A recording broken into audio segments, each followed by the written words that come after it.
Hi, my name is Sherry Cothren. I am 66 years old. I am a UAW retiree. I worked at Ford Motor Company, Ford Mommy Stamping, it was called. At the time, Mommy is a suburb outside Toledo. I was born and raised in Toledo, Ohio, and I started in August 22nd, 1977. And my name is Sherry Cothren. I'm a journalist based in New York City, and I'm also the son of Sherry Cothren. And it's great to have her in studio because it's actually the first time I have a chance with Max to actually do an interview with her. Not at the dinner table. All right. Well, welcome everyone to another episode of Working People, a podcast about the lives, jobs, dreams, and struggles of the working class today. Brought to you in partnership with In These Times magazine and the Real News Network, produced by Jules Taylor, and made possible by the support of listeners like you. Working People is a proud member of the Labor Radio Podcast Network. If you're hungry for more worker and labor-focused shows like ours, follow the link in the show notes and go check out the other great shows in our network. And please, please, please support the work that we are doing here on the podcast so that we can keep growing and keep bringing y'all more important conversations every single week. You can do that by leaving us positive reviews of the show on Spotify and Apple Podcasts. You can share these episodes on your social media, and you can share them with your coworkers, your friends, and your family members. And of course, the single best thing you can do to support our work is become a paid monthly subscriber on Patreon for just $5 a month. If you subscribe for $10 a month, you'll also get a print subscription to the amazing In These Times magazine mailed to your door every month. So just head on over to patreon.com/workingpeople. That's patreon.com/workingpeople. Hit the subscribe button and you will immediately get access to all of the great bonus episodes that we've published over the past 6 seasons of the show. We got a really great one coming out this week that I got to record in Matewan, West Virginia, where I was hanging out with our friends of the show, the great journalist Kim Kelly, Hayden Wright from the United Mine Workers down in Alabama, John Russell from The Holler. It was just a really great bonus episode that we got to record while we were all there in person in Matewan to present at the Museum of the Mine Wars in Matewan, West Virginia. So you guys don't want to miss that, and you don't want to miss out on the opportunity to support the show. Thank you all so much, and thank you all so much to everyone who is already a supporter. We really appreciate it. My name is Maximilian Alvarez, and I am beyond excited to be sitting down with Sherry and Jeremiah. As you guys know, the United Auto Workers strike is continuing. We are recording this on Monday, October 16th, and these workers at all big 3 automakers, for the first time in the union's history, all workers at all 3 of the big 3 are on strike at once, as we've covered here on the podcast, over at the Real News and on Breaking Points. This is a novel strategy that the union, led by Reform President Shawn Fain, is employing, called the stand-up strategy. So even though workers at all 3 big 3 automakers, that's Ford, Stellantis, and General Motors, even though workers at all 3 of those employers are on strike, not all of the workers at all of those plants are currently on strike. As we know, workers at 3 plants across the big 3 were called to be the first to strike 4 weeks ago. And as we speak, the strike is continuing, with potentially more plants being called to join the strike. And just to sort of give you guys like a sort of update on where we are right now, Monday, October 16th. Again, things may change by the time you hear this later this week. But what we know right now can be summed up in these two passages I'm going to read from two separate articles. The first one was published, at the end of last week by our friends at Labor Notes. This was written by Keith Brower Brown. We will obviously link to both of these in the show notes. But Keith Brower Brown wrote last week, quote, "Every Friday for the past 4 weeks, Big Three CEOs have waited fearfully for UAW President Shawn Fain to announce which plants will strike next. But without warning on Wednesday afternoon, the union threw a haymaker. Within 10 minutes, the UAW would be shutting down the vast Kentucky truck plant. This plant on 500 acres outside of Louisville is one of Ford's most profitable, cranking out full-size SUVs and the Superduty line of commercial trucks. Quote, "We make almost half of Ford's U.S. revenue right here," says James White, who's worked in the plant for a decade. These 8,700 strikers joined the 25,000 already walking the lines at assembly plants and parts distribution centers across the country in the union's escalating stand-up strike. End quote. And so I just wanted to pair that with another passage that just sort of is kind of like a postscript to what I just read with Keith Brower Brown, with a little more details about which plants are on strike. This was written by Kalia Hall at the Detroit News, published earlier today. We will link to this piece as well. So she writes, quote, "Monday marked day 32 of the UAW strike against the Detroit Three, which began on September 15th with a targeted plant strike strategy. UAW President Shawn Fain first called out workers at Ford's Michigan assembly plant in Wayne, Stellantis' Toledo Jeep plant in Ohio, and GM's Wentzville assembly in Missouri. The strike has been expanded multiple times to include all of the GM and Stellantis parts warehouses, GM's Lansing Delta Township assembly plant, Ford's Chicago assembly plant, and most recently, its profit-rich Kentucky truck plant." End quote. So that's where we are right now. Shawn Fain and the UAW definitely have a taste for the theatrics, right? Because I feel like we're all on the edge of our seat waiting to see who else is going to be called to the picket line. We're all waiting with bated breath on updates from the bargaining table because, of course, what we ultimately want is for these workers, these retirees, to win the contract that they deserve. And so that is what we are fighting for. That's what they're fighting for.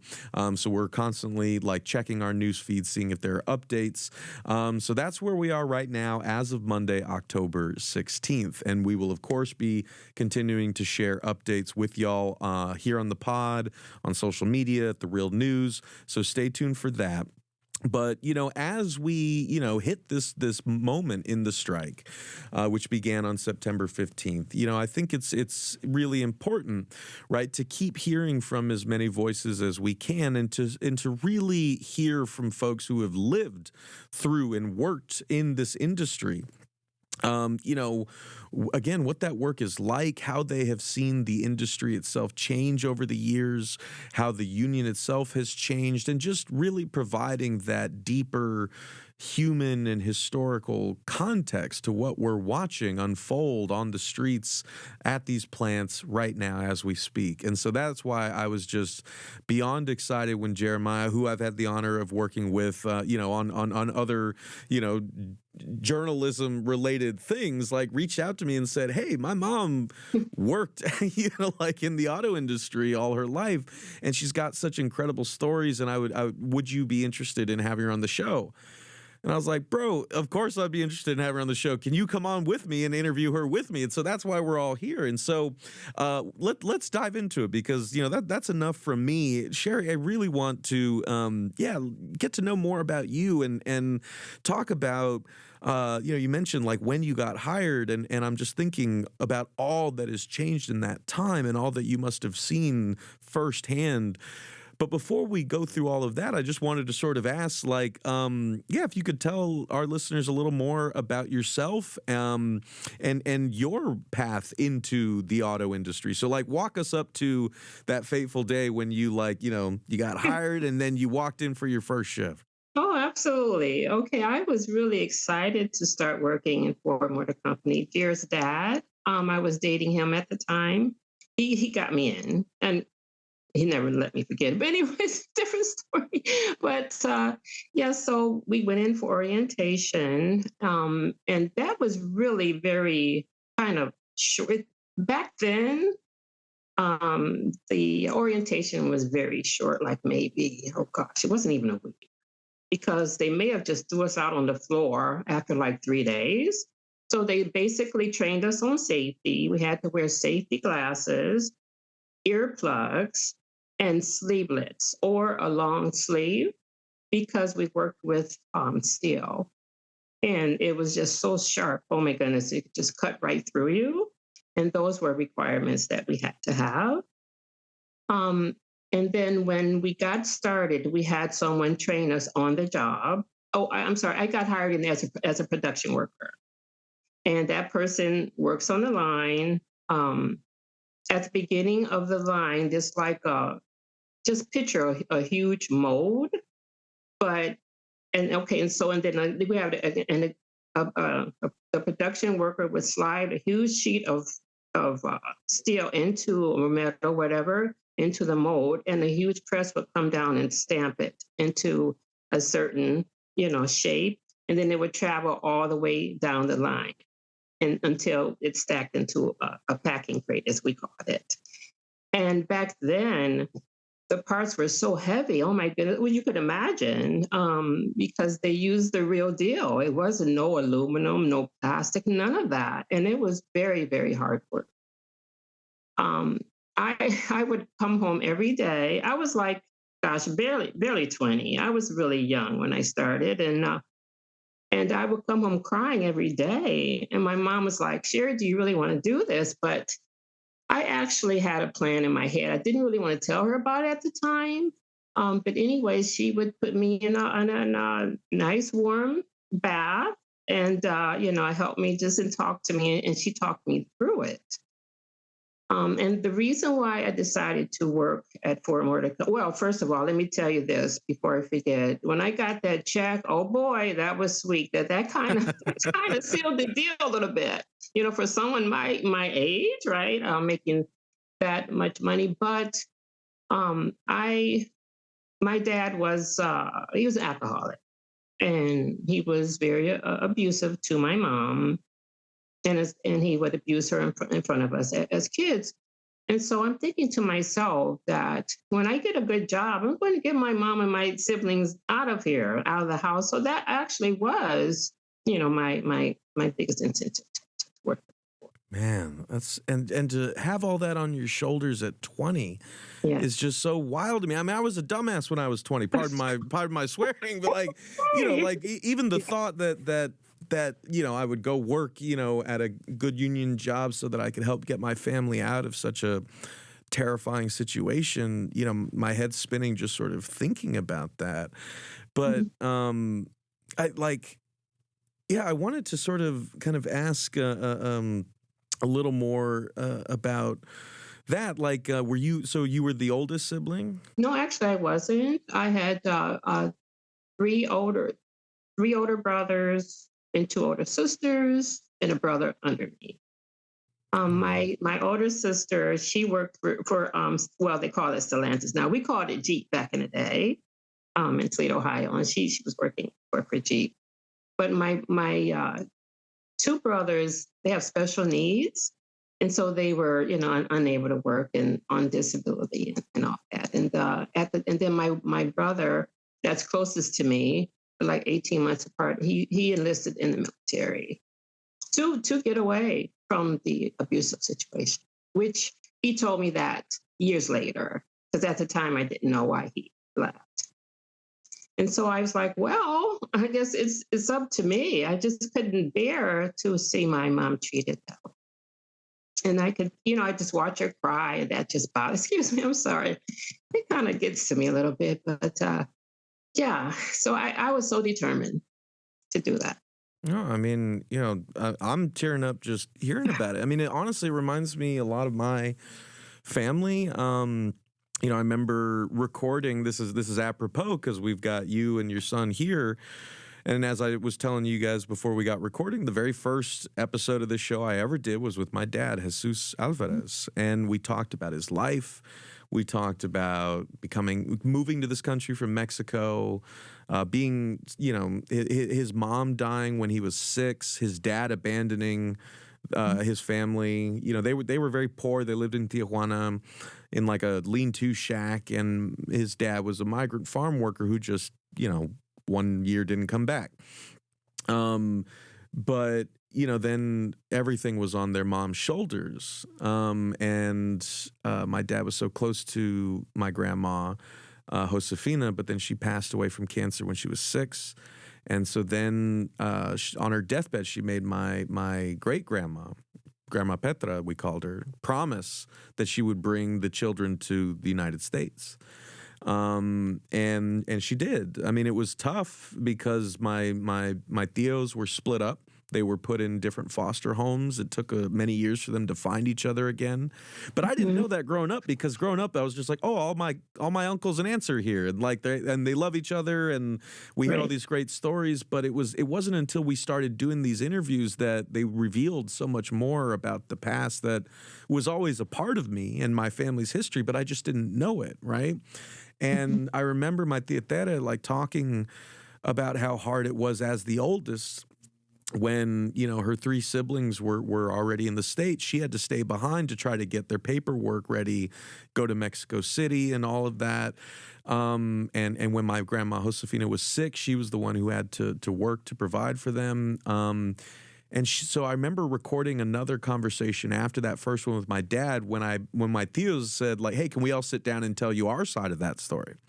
And I was like, yeah, please. So we sat down, I turned the recorder on, and they're talking about this. And at one point, we all just started crying because my tia Tere was talking about how hard it was having all that on her shoulders, but how much she wanted to make my grandma Josefina proud and take care of her siblings. And what my dad said after that, after we all cried on the recording, people can go back and listen to it. It's in season 2. It's called Mi Familia. I think my dad said something. He's like, this is the first time we've ever all talked about this. And I was like, for 60 years, you guys have been in each other's lives, but it just broke my heart to think that the opportunity never presented itself, or they never felt like they could do it. So, please don't feel bad at all about getting choked up, because that's hard. What you lived through was so incredibly hard, and that's also what makes that such an incredibly powerful and heroic story, right? Because that's exactly what we don't think about. The cars that we drive that are symbols of America and American manufacturing are made by people like you, coming from situations like this, and that is important. It's important for people to understand who makes all the things that we depend on. It's flesh and blood human beings like us. So sorry, I was just very touched by what you were saying. I went on a rant. Oh, it's awesome. Thank you. Well, Jeremiah, I was curious. Yeah, I want to bring you in here. It's so when, speaking of which, when did you, I guess, what was it like for you having a mom who worked in the auto industry, and what sorts of things would you notice or pick up on or hear about as a kid that maybe stand out to you now? Well, it's interesting, Maximilian, that how you speak. You talk about how you and your father were able to to sit down and do an interview. And I just want to say that, the story about how my mom, really got into working at Ford Motor Company. I didn't know this until probably 3 years ago, 4 years, just before the pandemic. I was doing some work down in New Orleans, and it was my first time in New Orleans, had a great time. I thought I'd bring my mom along, and it was amazing. We had such a great time, and I remember her and I sitting down at dinner once, and we were just talking about the good old days and back in Ohio, and what things were like back then. And now, as I've kind of developed in my career, and as a journalist, and I have so many questions as well about my family, because as kids, we don't ask, we don't always ask, right? When we're younger. And I was always very curious. And, she shared that story with me. And I have to say that it really touched me, because, not only have I seen the sacrifices that my mom had to make just raising my sister and I. But, I didn't even know half of it. I didn't even know the whole story about what she had to do way even before I was even a thought in anyone's imagination, right? And I just want to say too that I just want to go back to, yes, my mom did raise my sister and I. So my mom, she was a single mom, right? So what I saw just were the complete sacrifices that she had to make. And even still, I mean, supporting her brothers and supporting her sisters, growing up, she's been like that since day one, or at least since my day one. Mm-hmm. And I always told her, I said, listen, I think it's a part of, your journey is so important for people to understand and to listen to. I mean, not only for me, because I'm ever so curious about my parents' decisions and my mom's choices growing up, but listen, we're born and raised in Ohio, and not everyone knows what it's like to grow up in the Rust Belt and areas where there's heavy manufacturing, things like that. And I think people can forget, and I think it's really important, which is why I love the work that you're doing, Maximilian, because it just reinforces like the stories and the human connections that, we are here. And these stories do matter. Couldn't put it better myself, baby. I think that's beautifully put. And I wanted to kind of pick up on that before Sherry, we go back into the plant. Tell me a little more about that, like what it was like growing up in the Rust Belt, in an area where industrial manufacturing was so important.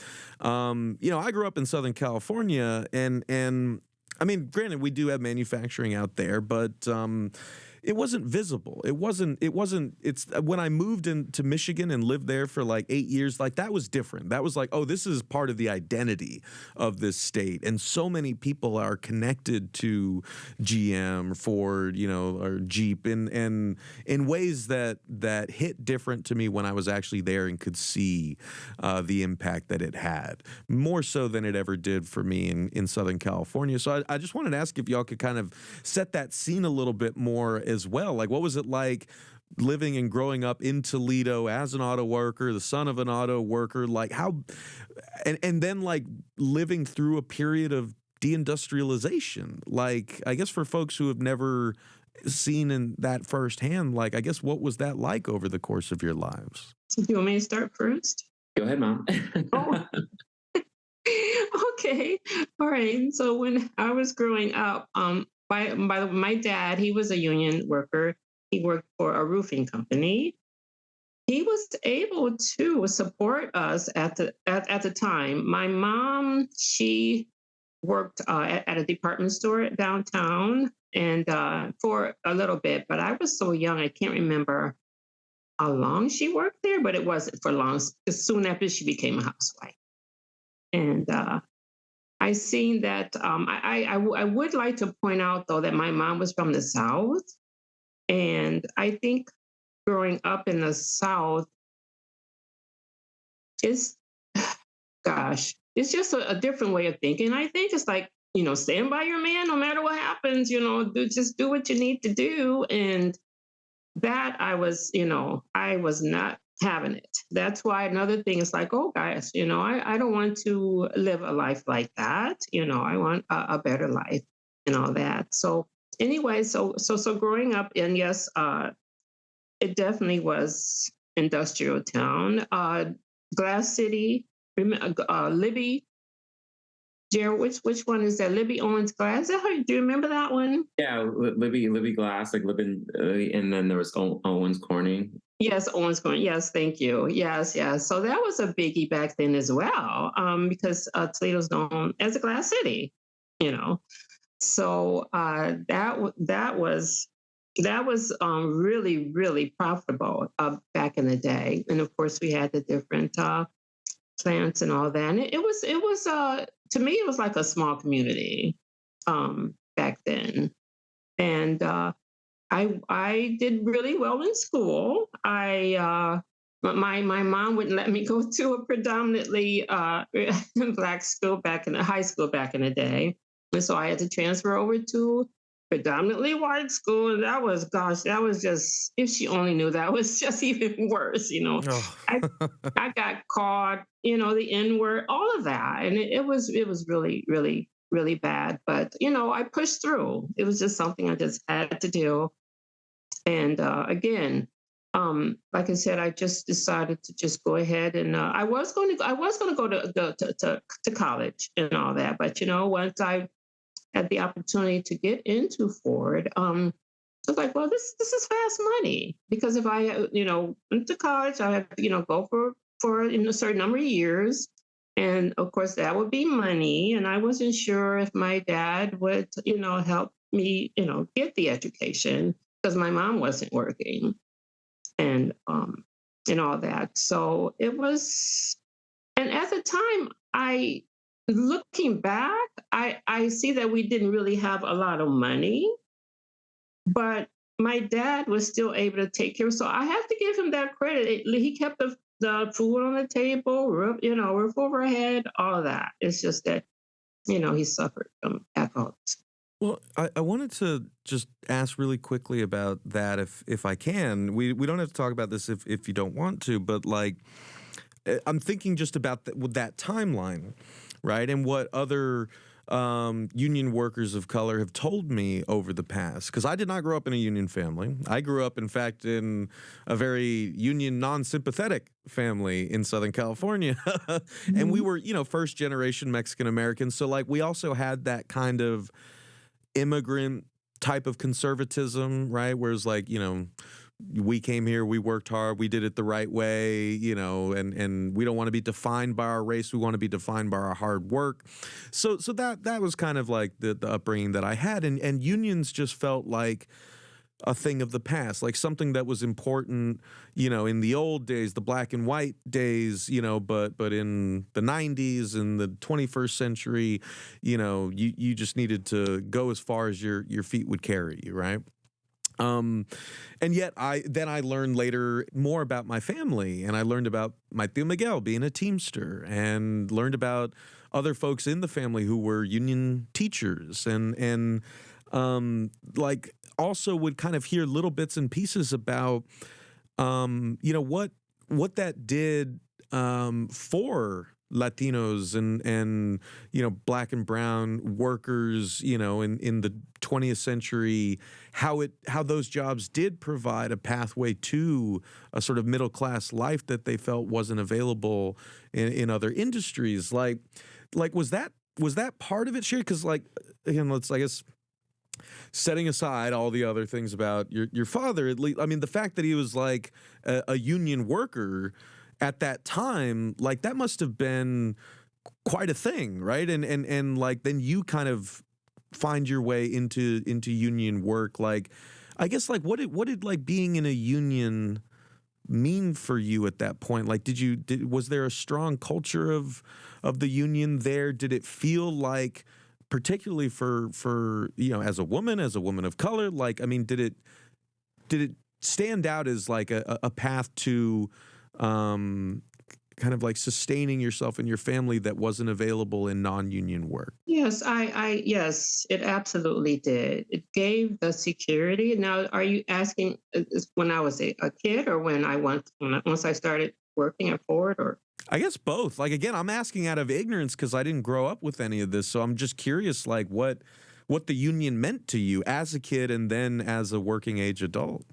Oh, okay. Well, as a kid, I would sit back and watch my dad. He would get up. Oh, he would get up every morning, no matter how bad the hangover was. He had to have some really whoppers, but he would still get up out of that bed and go to work every day, and you know, and just do the cycle. And so I could see the strong work ethic in him. And I know that my mom wanted to, but he didn't want her to at a certain point. I guess he just wanted her to stay home with the kids, you know, and raise us and all that. And of course, and like you said, it is a strong community, because in our neighborhood, there was a lot of people that were union workers. And it gave us, again, it gave us a strong sense of security, which I could see even though I was really young, I could see that. Yes, and so we were doing pretty good, I guess. Yes. Yeah, I mean, I think I'll add as well. I mean, it was definitely a strong. I mean, just I'm talking about when I was a kid. It's like I said, of course, my mom raised me, but also there were I'll call it the extended family, right? Like mom's close friends. Were in the union. They were working at the Ford plant. They were working at Jeep. So the community was tight, and all around. I mean, you'll see my generation, I guess, and what my mom and her friends were able to provide. It just, these jobs and these union jobs really allowed for a lot of upward mobility in a community that otherwise may not give them that same opportunity. And we're talking, I mean, just remember driving down the highway, you see the massive Jeep plant. And I mean, it's massive. I mean, I don't have the figures in front of me by how many people were employed back then with Jeep. But certainly with GM and with Ford, you're talking large swaths of the population who really are, you're relying on these union jobs to provide for themselves and to provide for their family. I think we can't forget that there's it's the person doing the work, and it's also the extension which happens to the generations afterward, right? Whether you're talking about building, wealth for your children, or whether you're trying to talk about how parents can save for college education, right? I mean, I'm a direct product of that because I benefit directly from the hard work from my mom. Man, yeah, I think that's beautifully put. And again, it's something that I almost look at with envy later in life. Like the more I get to talk to folks like y'all, or I was just I just got back from Matewan, West Virginia. I'm wearing the shirt that I got there at the Museum of the Mine Wars because I was presenting there, and just the sense of history that is there, the pride and what working people lived and died for, to get a union, right? To say that a private company did not have, like total authority to dictate the conditions of everyone else's lives, to whether or not they had a house or a tent to live in, or food to put on the table, the company stores, right? All the ways that, private companies have tried to kind of basically recreate serfdom and kind of keep all of us like, as the sort of nameless bodies that they can just, send into the mines to make them money.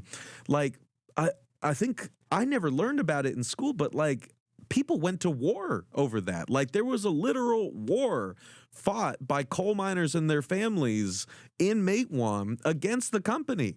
Like that's bonkers to me. Like when I first learned that, my jaw hit the floor. And I say all that to say is just like, coming from a place where that was not a part of the history that I knew or identified with, to learn about it was just so incredible. And you can still hear it from the folks there who talk about it. And I want to like keep talking about that as we get closer to the current strike, right? And like what that means now, because it feels like, I mean, we've gone through such a period of change where, as I said, with deindustrialization, with the decline of union membership over the past 40, 50 years, right? It feels like that was all going away, but now there's something coming back. There's this energy. There people are ready to fight. There's talk about, what are the new industries in the 21st century going to be? Are they going to be those union jobs that allow working people to provide for those families to live a comfortable, dignified, middle-class life?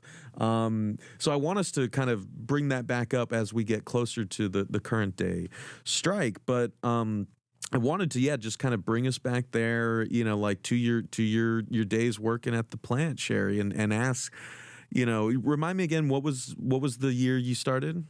1977. 1977. Okay, so a lot going on in the country at that point, a lot going on in the world at that point, and that's like right on the cusp of this period of quote unquote globalization, which allowed so many manufacturers to, pick up shop, like move abroad and build factories where they could exploit cheaper labor, yada yada yada. But like, take me back to that time. You mentioned like what it was like working in front of the stamper with this huge sheet of metal. Like I guess just like for folks like me who have never seen the inside of an auto plant, like keep tugging on that thread. Try to tell us like what a typical week would look like for you. Like like what kind of work you did, the kind of folks you're working with, and the memories that I guess stick out to you about becoming a professional auto worker. Oh, okay. Well, I guess I can start with the kind of work. Well, I started with the press. We called it. We had a press room. That's where the press would stamp out the parts. Then we had an assembly. It was called an assembly, where we would take those parts from the press room and we put them in a machine, and the machine would weld the parts together. And sparks would just be flying all over the place, and we would get burnt. And if we stopped the line, we would get into trouble, back then. And then we'll get to that point as when I got closer to retirement, things were so much better. But starting back then, they were all about production. Forget safety, forget if your hair, catches on fire, oh, well, we'll replace you. We'll just keep going. That was the attitude that the company had. But thank goodness we had a strong union. Oh, my goodness. I was talking to Jerry about that the other day. I feel we had the best union, but, that's how, but they really did fight for us as far as helping us to make things more safe because they were so much into production, the quantity of the parts that we had, from each, oh gosh, I'm trying to explain this, from each press, then the part would drop down and onto a conveyor belt. That would come up to us, and we would grab that part and put it, like I said, put it in another press and stomp it down, and so on and so forth. But we were not allowed to stop the belt. And it was so many parts on the line where the conveyor belt wouldn't even move. And, if you can only picture that. And, because again, they were just so much into production. And unfortunately, we had a couple of deaths because of the one to go. Don't shut the machine off. Don't do this. There were two supervisors. It was so sad. Shortly after I started to work, we had the siren went off, like, oh my gosh, someone, hurt. So we seen people rushing towards the back where one of the start of the press was, where they would, like I said, it was a huge sheet, and the extractor would, you put the sheet in, the extractor would grab the part and just put it in the, in the machine. Oh gosh. And so anyways, a part got jammed, and a supervisor reached in and tried to unjam the part without shutting off the machine. And we don't know if his boss came down on him, because he was our boss at the time. It's like, don't, but he took it upon himself, went in there and reached in there. Oh my goodness. And the machine just came down on him. And all you could see was, he was like bent over, and all you could see were his legs just standing there in the machine. It was the most horrific. And to this day, I still think about that. And the other supervisor, he got killed, because of that as well. But at that time we were dealing with plastic. We did have the plastic for some parts within the vehicle, and he reached in to try to unjam the plastic, and he got caught up. So it was bad. I mean, OSHA existed, but oh gosh, it's pretty tricky as far as that goes. Again, like I said, we had a really strong union. So I really can't say you know, how it was back then between OSHA and, because I can't remember when they actually started. Um, Well, even so, there's always, as whether we're talking about farm workers or manufacturers, there's a big difference between labor codes, labor laws, and enforcement, yes, right? And yeah, sadly, I hear about this all too often, whether in union shops and obviously especially in non-union shops, right? The ways that the OSHA regulations are just thrown out the window for the sake of production, and especially when you get people who maybe they're temp workers like I was at the warehouse that I worked at. And maybe you see a violation, but you don't want to speak up because you got to put food on the table, and like your job is so unprotected that you're not going to say anything. that's right.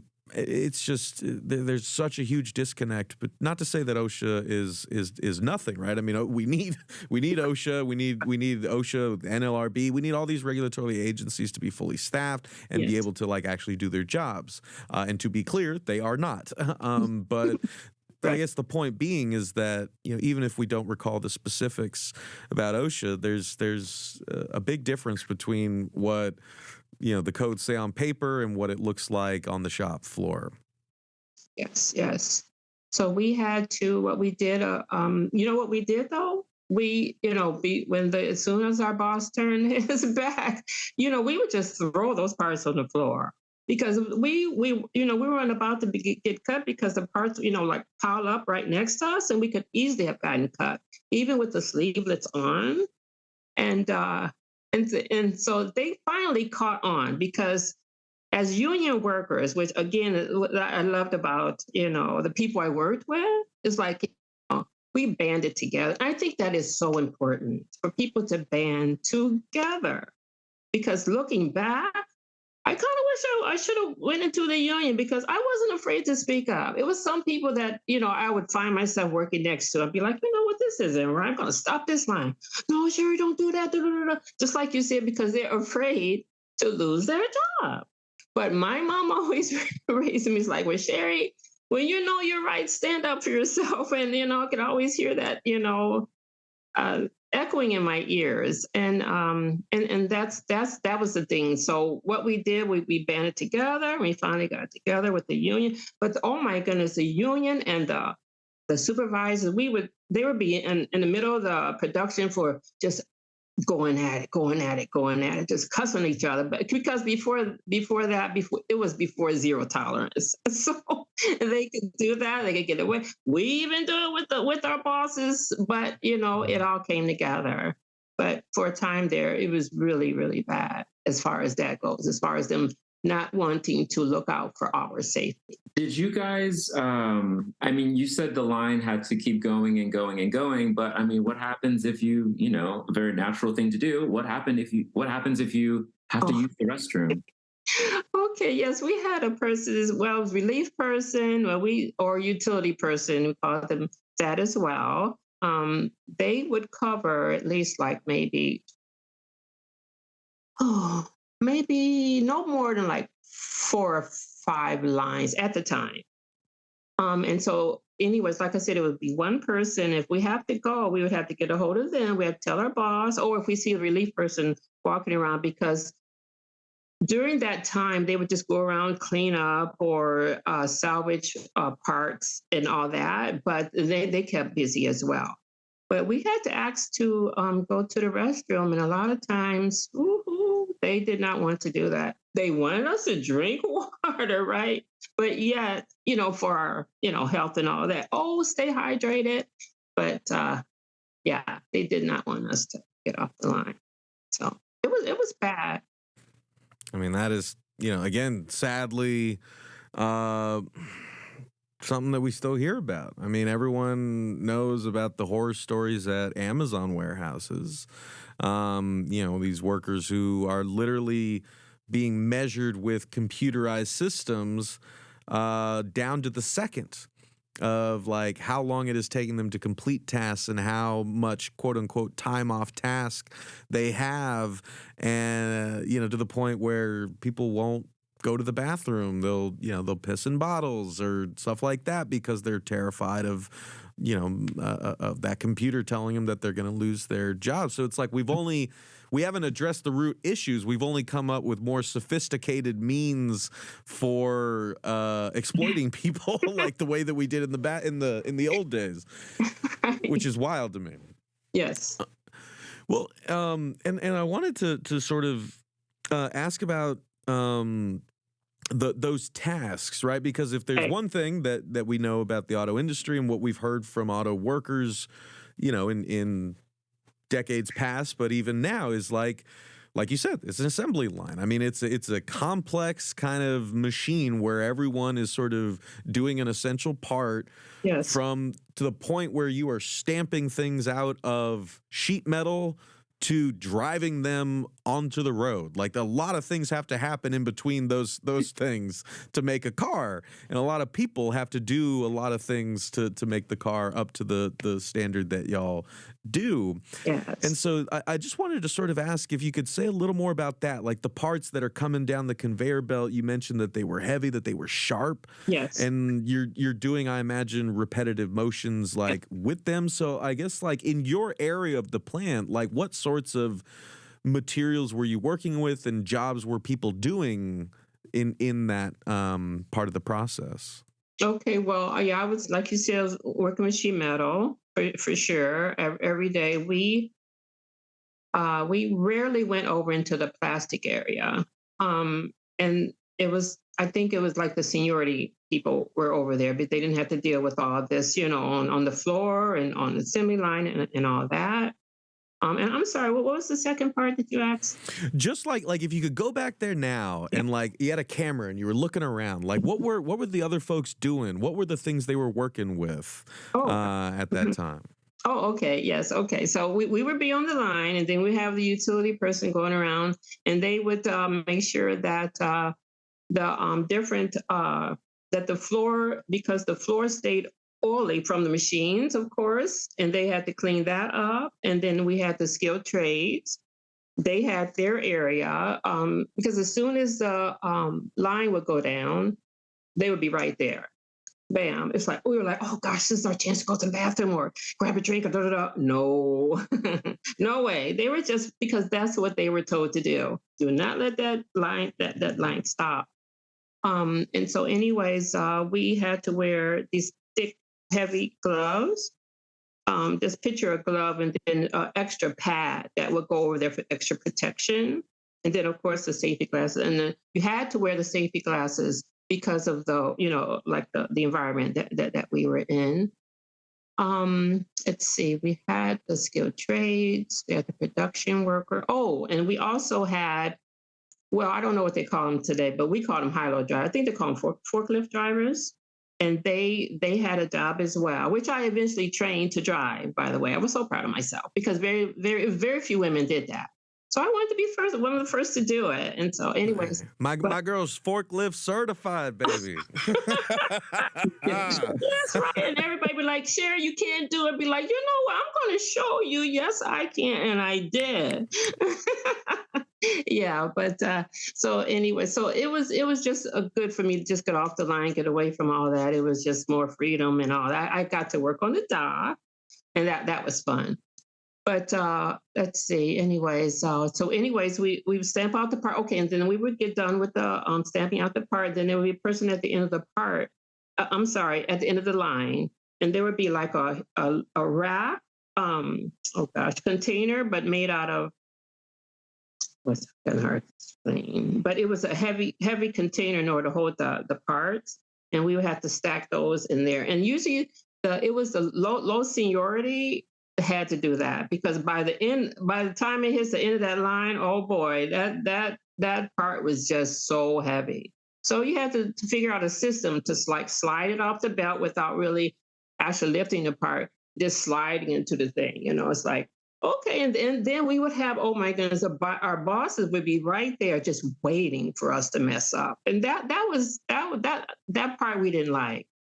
but we had to work together as a team because we knew what they were doing. They wanted to try to use every excuse to get rid of us because there's always somebody, waiting in line to take our job. So you felt like at that time, even in a union shop, that they were just, that management was just there waiting for an excuse to get rid of you guys, Yes, and bring someone else in. So like creating that culture of that, because that's what it was like for me in the warehouse with all the temps. Like I said, it was like I remember we were reminded daily.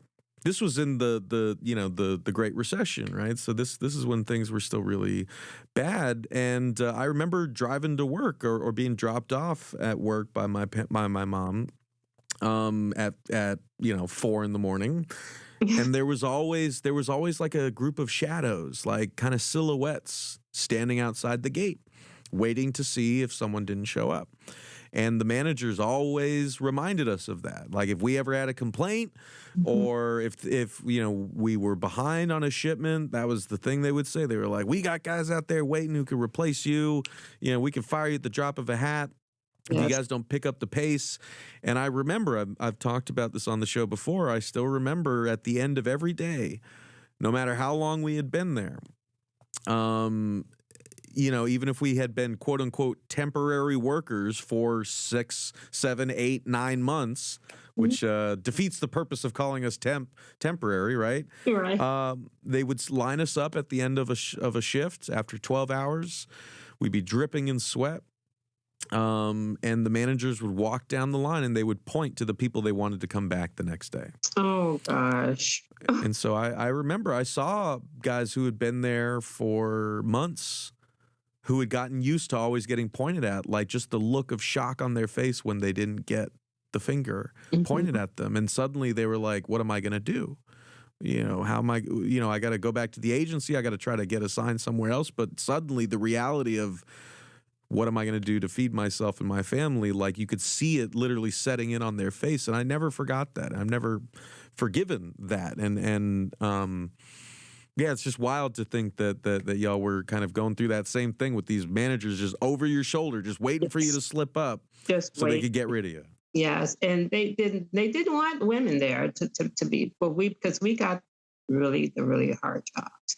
I don't know what their mindset was, but we definitely got well, but there was some women that if they did sexual favors, I'm just keeping it real, then they would get the good jobs. It's just keeping it real.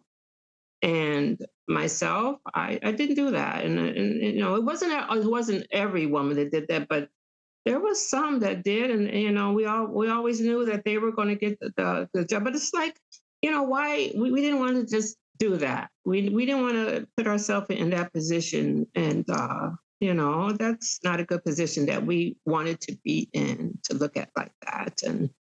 And on the job, on the line, there were things going on the line while we were working, but you just kept it moving and just turning. But I'm sure, like you said, it's that way. I'm sure in other places as well, that things go on. So yeah. So but just to, I guess, sort of like ask the obvious, like you're there in this high pressure situation with a line that's going a mile a minute that you can't stop, with heavy machinery and heavy parts that could cut your arm off, crush you. You got to keep your head on a swivel. You're doing these repetitive motions. So you're already dealing with all of that. And then you got to deal with a bunch of sexist bullshit on the job. Is that what we're talking about? Like you still get, could you say a little more about that? Like what y'all were up against at that moment in the late 70s and early 80s? Like how different was it? Because I don't know. I like to feel that as a culture we've like advanced. Maybe we've had like a bit more like we've come to the realization that you can't treat other people like that, regardless of their gender. But man, sometimes I hear these stories and I'm just sort of blown away because I was like, that wasn't that long ago that we were still doing all of this. So I mean, like, but you don't have to talk about anything you're uncomfortable with. I guess just for folks who are maybe younger listening to this, like what kind of sexist environment were you dealing with at that time? Oh, okay. Well, let's see. Well, first of all, like I said, I had too much respect for myself, so there was no way I was going to go down that road. And so I would just get ready to just work hard every day. But what I would see is, like, I would see some women, they would sleep with the bosses, or let them just, fill them up on the line and all that. But I knew that they didn't like it, but they were just afraid. And like we mentioned before, we talked about, they just wanted their job. They needed their job. Um, but looking back, I would think probably if maybe a few of us could have got together and, like, look, you don't have to do that. But then again, it's like they may not have wanted to work hard like us, because it was brutal. It was brutal. I've always been, small bone and all that. And I remember somebody told me before I even started, "Oh, Sherry, you never make it. You're too little. All that." But you do what you have to do. But yeah, it was bad. It was bad. And if I could just ask too, I mean, what was it like when so Tamara, Yeah. who's my sister, she's older than me. She was born in 1980. So this makes it, what, 3 years after you started at Ford, Mom. So what was it like being pregnant with Tam at the time? I'm glad you brought that up, because I did want to talk about that, Jared. I'm trying to think of everything, but oh gosh, now that was horrible. I know. Okay. Anyways, when I first got pregnant with Tam, and I was working all that, and I didn't tell them at first, because we had heard they did not want that. That they didn't want a pregnant lady at a factory. I don't know if because they didn't know how to deal with that, or how to deal with it, because obviously we couldn't do the hard work and all that, but we had the right to have a baby. Okay, so anyways, when it started getting really bad for me, I just went to the company nurse. And mind you, I say strictly company. You could go in there with your arm hanging out. I'm just exaggerating, yeah. But anyways, go back to work. But you just really had to be really in bad shape for them to give you an excuse to not work, right? And and when we were off work, let me say this: whenever we took our work for a doctor's appointment or an audit, we had to bring in a doctor's excuse. But I guess that's probably for anywhere, so that's no big deal. But anyway, so when I was started feeling, because we had to stay on our feet. We were not allowed to sit down. I forgot to mention that earlier. We were definitely on our feet all day long, and so except for the breaks and all that. And so when I went in and I spoke with company nurse, she said, "Well, Sherry, she kind of alluded to the fact that, oh, well, you just made it was just quit." I was, and I mean, she didn't come right out and say it, but it's like, "Well, we don't have any work for you. You can't do this." And so I went and spoke with my doctor, and thank God I had a great doctor. She stood up to the company doctor, to the company, and says, "Look, Sherry can't do this, Sherry can't do that, da da da." And she told me that she had my back from the beginning, because she had experiences with different companies like that, and she seemed to get really upset. She said it just drove her crazy, when we were treated that way. And so she had to cover for me to get off work, and to and we did have the 6 weeks off, and all that wasn't enough. But anyway, whatever. So, but that was all that we were allowed at the time. I don't know what it is now, but yeah, yeah. And the bosses didn't care if the woman was pregnant. Yeah, but with you, Jeremiah, I had to stop really early, because uh, uh, Jared was a big baby. He just stayed at the bottom, yeah. So he never turned. I guess it's TMI, too much information. But anyway, so I had to go to the nurse and get time off for that. But they gave me a hard time with you when I was pregnant with you, Jared. So I had the same doctor, thank God, and I fought to get the time off. Wow. Yeah. Yeah, I didn't know that story. Yeah. They definitely did not want pregnant ladies, in there, for sure. Again, like I'm still just, again, like all the things that were piling up here of like what just you as a working person had to deal with on a day-to-day basis. To then add like on your feet while pregnant, I don't know how you did it. Like, to be perfectly honest with you, but God bless you. It was God. Let's put that. Yeah, God. Okay. Jeez, man. Well, and you know, like I said, I want us to kind of like be walking our way towards the strike, and I mean, we're gonna eventually, ultimately, have to sort of pave over some stuff. You know, we can't cover that amount of time in just a short recording, but like I did want to ask, like, just what it was like for you both to be, you know, again, working in this industry, your mom's working in this industry, you're living in the Midwest at a moment of really, you know, critical change in the economy that you all were feeling like in a very intense way in the Midwest and the Rust Belt. You know, that again was something I wasn't prepared for as a Southern Californian until I saw it in Michigan, until I saw Detroit with my own eyes for the first time. So I saw Flint for the first time. Like, you know, because the life still happens. Life still goes on. There's still people who live beautiful, meaningful lives in these places. There's still families that, you know, like live and grow and move on. And it's not as if like the community is just gone.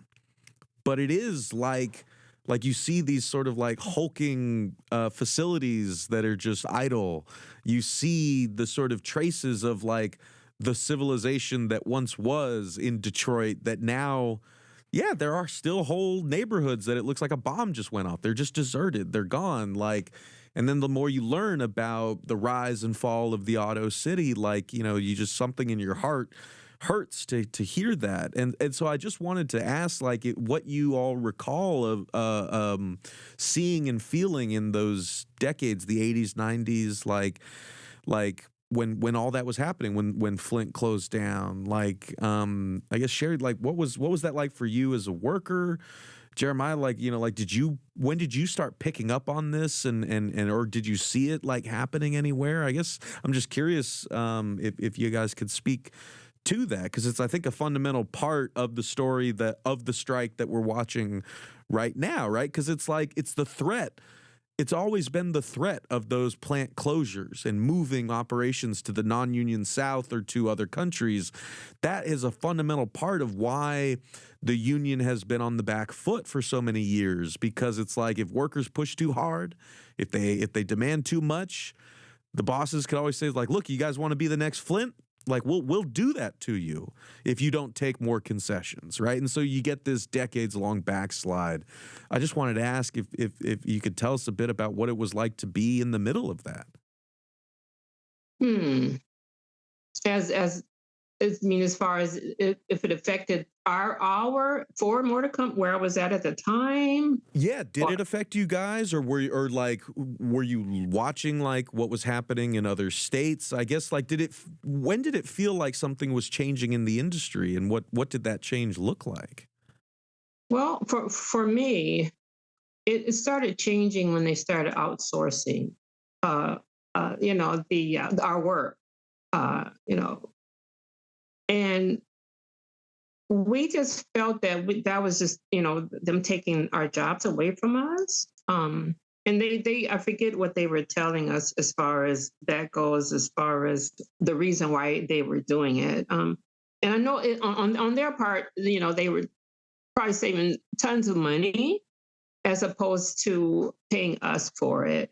That's when I pretty much noticed that, when they decided to start doing that. I can't really, Jerry, maybe you can take over. I can I'll think of something else. Well, I think I'll just, you know, maybe bouncing off of that, is that there was certainly a dramatic shift in outsourcing the work, whether it went down south, maybe to Mexico, or down south to Alabama, where a lot of the work definitely shifted. And that was a drastic and noticeable shift. Whereas, you know, growing up, it's always been, you know, the Rust Belt was heavily, even when I was, you know, growing up, was doing the factories were there in Toledo, in Detroit, in Flint, and things like that. And then they shifted, right? And so what that meant was you had a whole, you had a lot of people who migrated to Ohio, to Toledo, with hopes of having these jobs, which again, talking about upper mobility, and then all of a sudden they're announcing plant closures, right? And Mom, I think you had some really close friends who really came on the tail end of that news when the Ford plant ultimately closed, right? They were from Jersey. Yeah, exactly, right. And you could probably speak a little bit more on that, but before I pass it off to you, I just want to say a little bit about, I after high school, I moved to California to go to college, and I did notice that there were a lot of people who really didn't fully grasp or understand what it was like to be from a really heavy manufacturing town and industry. And I think that was probably the first time that I realized, oh, okay, this is something that's unique. This is something that's happening and that's important in the Midwest. But people don't know. People don't really fully understand. And why that's important is because it has a huge impact on not just the local economy, but talking about global trade. And then we could go down we could speak further about what happens when these communities are just sort of not of the narrative, of the main narrative, right? What happens when their voice isn't heard? What happens when there's deindustrialization and there's less economic development in in some of these communities, right? I mean, I've been around Ohio a lot, and you go to some of the downtowns that are completely gutted out. There's not a lot of economic development, and so you have these blighted communities, which are just horrible to look at because you once think about a thriving community, but you have to also think about, where do the families go, right? What happened to that money that could have been spent within that local community that's now gone, right? Like, where did those families go, right? Well, I think that's such an important point, and like it brings us full circle back to Toledo, even because I was literally interviewing a guy at the Toledo Jeep plant now, who came over from Belvedere after they closed in Illinois, and he was like, "I'm not the only one," but he described what you were just talking about, Jeremiah. He's like, my family was there, like to have to move to Toledo by myself and sleep in like a relative's basement on a mattress while like I'm missing my kids, I'm missing my wife. Further down in Lordstown, I remember interviewing folks at the iconic Lordstown plant in Ohio on this show. What was that? In 2018, when the layoffs were announced, 14,000 jobs were eliminated, white and blue collar. That was after GM had been turning huge profits. That was not the GM of 2008, and they had also gotten massive tax cuts from the government, and they still they laid off all those peoples, and they never say they're going to close the plant. They say we're going to unallocate it. So we're just going to leave it sitting there because if we close it, that would like maybe violate the contract, right? So they come up with all these ways of doing the same thing but calling it something else. But I think you're exactly right, Jeremiah. It's like, but the human cost of that has been coming through so much in the stories that auto workers and folks have been sharing with us of just how devastating it is on a personal level to have to uproot your life, to all those folks in Lordstown, like high school friends, suddenly they're all split up because the family's got to move to where the other jobs are, and they may not all be in the same place, but it's like it's like you drop a nuclear bomb on a community. That's true. Exactly, and it's And it's important to understand that these stories have been going on for a very long time, and there's still, there's you have families who are, moving here and there for the jobs, and you have plant closures, and it's not like that disappeared. So even though we could, people say the Rust Belt has kind of had its, it's bygone eras.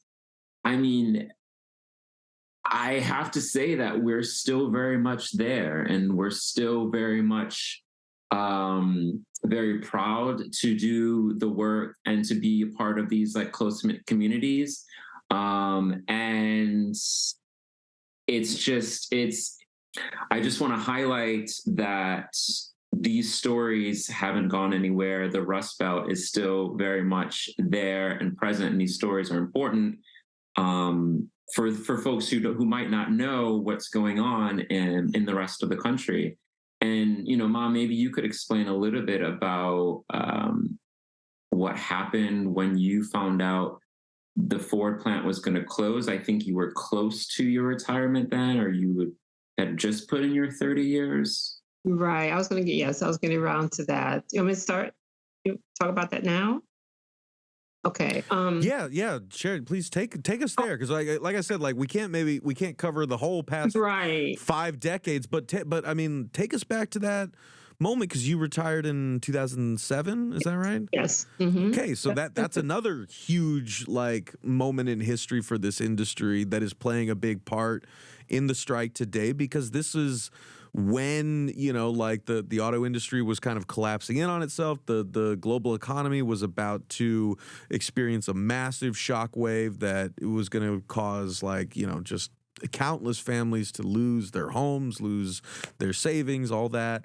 And this was also when the two-tier system was created. This was when more concessions were really extracted from workers to keep these companies afloat. So take us back to that time, and then we'll round out by sort of getting your thoughts on the strike. But first, tell us about when you retired and the plant closing. Okay, yes, I retired in 2007. It was about, because I worked for 30 years, and I was very fortunate to get my full benefits. It was about like a year, maybe before the plant closed, maybe less than that. They called a meeting and told us that the plant was closing. And as Jer mentioned, there was people from all over that had come to our plant to get work, because their plants had closed. We had a wonderful family we made friends with from Newark. They uprooted because, again, our plant offered them, this opportunity, and soon after they get there, oh my gosh, then the plant closes. They were so devastated.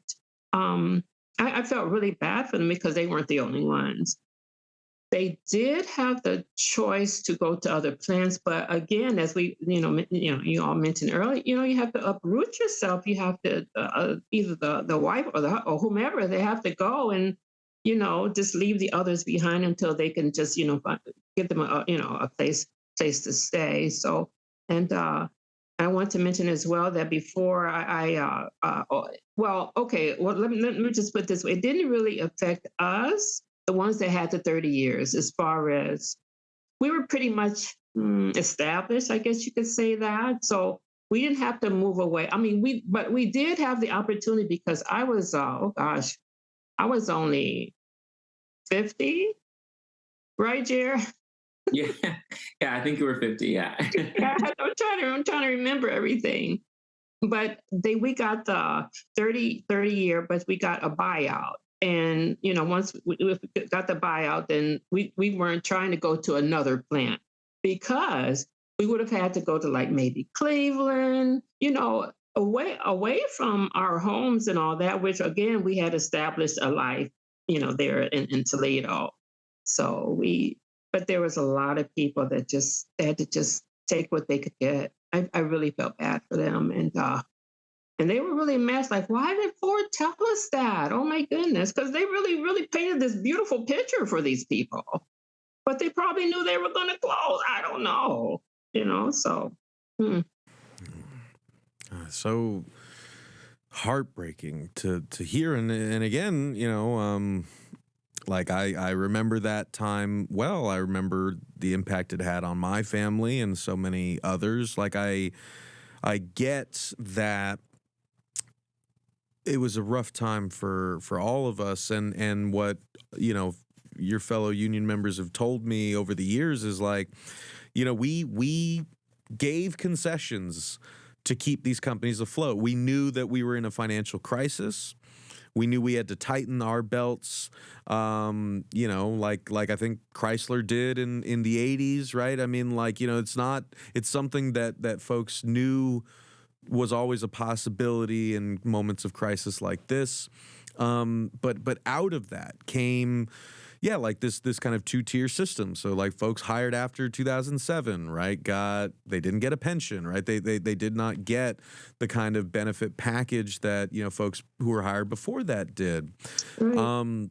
And you know, it's also you know, after that, we saw the explosion of temp workers in the plants, right? And this is a big part of what the UAW is fighting for now, is like a shorter pathway to converting temporary workers into full-time employees. Yes. You know, folks the union is fighting for the restoration of defined benefit pensions to try to kind of get those things back, because what the companies, and Sherry, you tell me if I'm wrong here, but what I've heard from so many people and what I've read is that y'all were promised that, like, you know, when things got better, when these companies were back in the black, they would repay the auto workers. They said, don't worry, we got you. Yes. And then that's what's sticking with me, is because like then a few years later, workers held up their end of the bargain.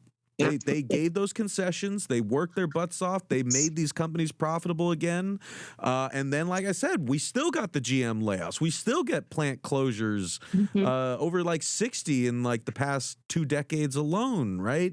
So, and now these companies are making record profits, and workers are still fighting to get those benefits back. Yes, I'm so glad that they're fighting so hard. I am so proud of my union brothers and sisters. I really am. And I just hope that I'll just say we get everything that, you know, that they're asking for, including us, you know, retirees. And that's what you have to do. You just have to keep fighting. Yeah.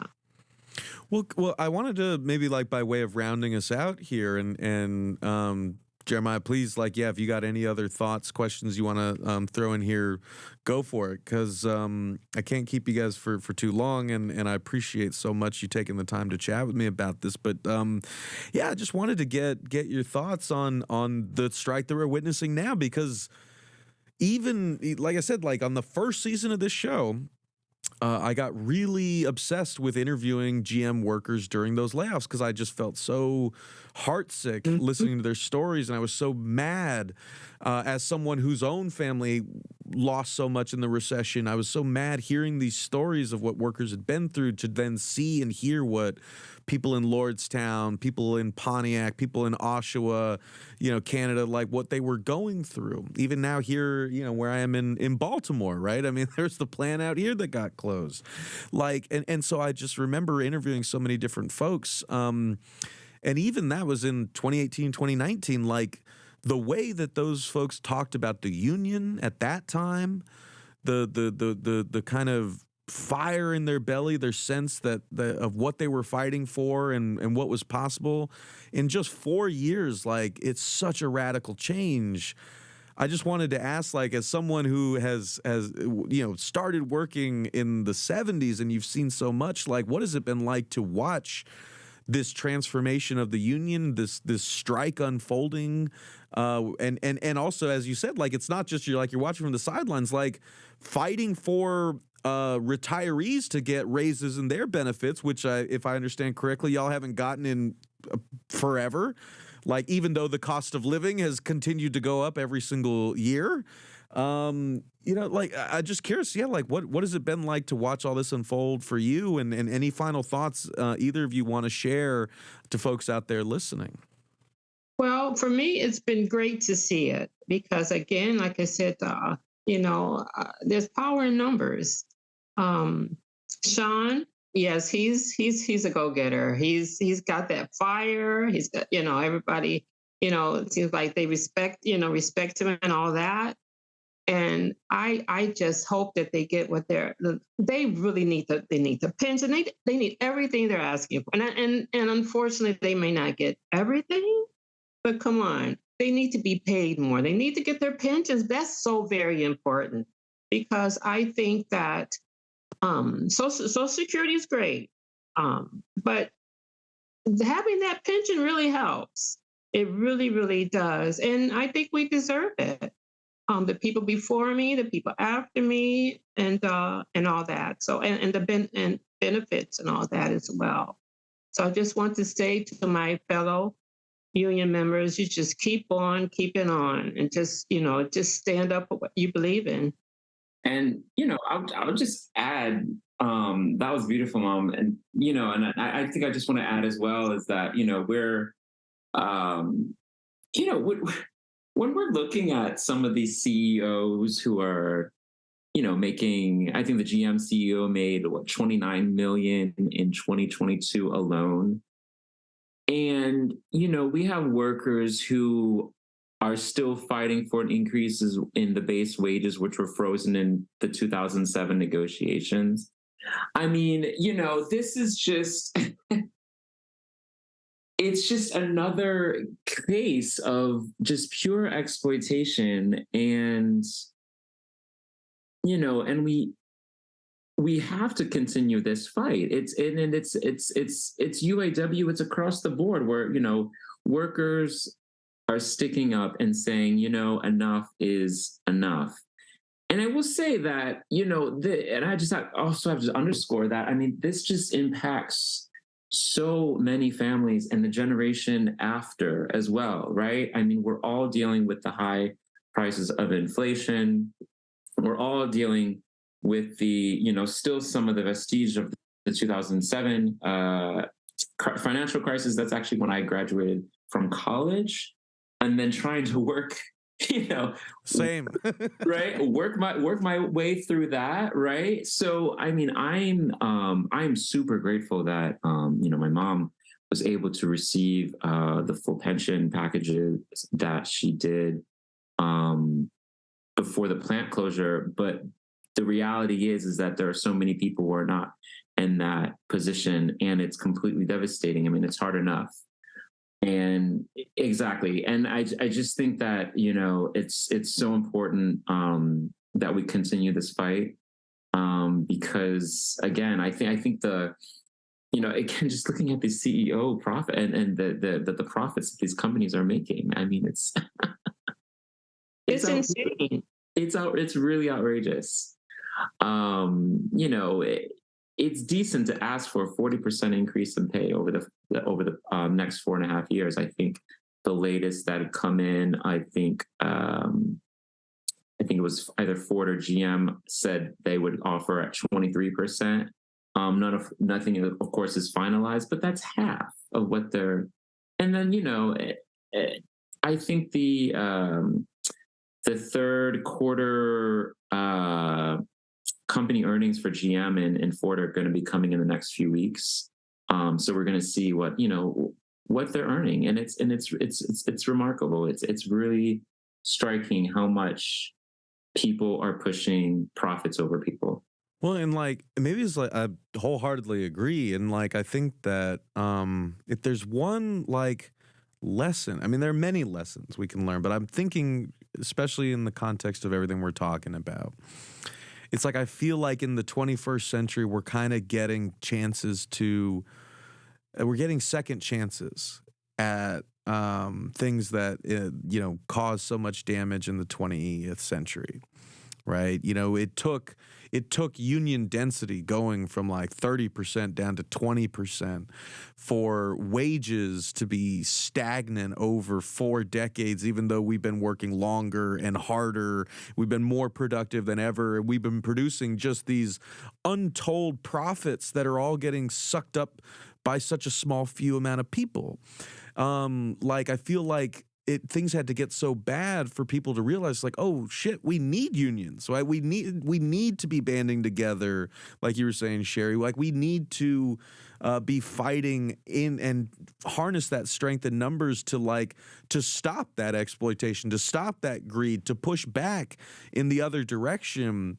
And try to reclaim like that ability to live well and live comfortable, dignified lives, to have safety on the job, to like, we're getting another chance at that. And I think what happens next depends on what we do now. And Sherry, as a veteran in that movement, I just like wanted to give you the sort of final word, like not just at UAW, but like the Starbucks workers, the Amazon workers, Kaiser healthcare nurses just launched the largest healthcare worker strike in the country's history. Hotel workers in Vegas are getting ready to shut down the Strip right now. Hotel workers in LA have been on strike for months. Like, I guess, what does that all look like to you as someone who had a career in a union, but also saw that decline in membership, saw the society going in that direction?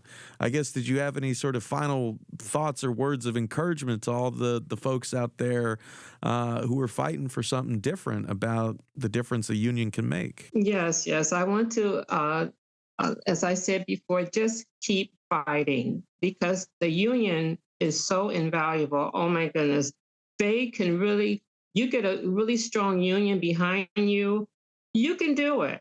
You can do it. Don't let people say, oh no, you're going to lose your job and all that. You got to remember there's so many people like yourself that want better conditions, better pay and all that. So just remember, knowledge is working with the union and working together as well. Band together. That's really important.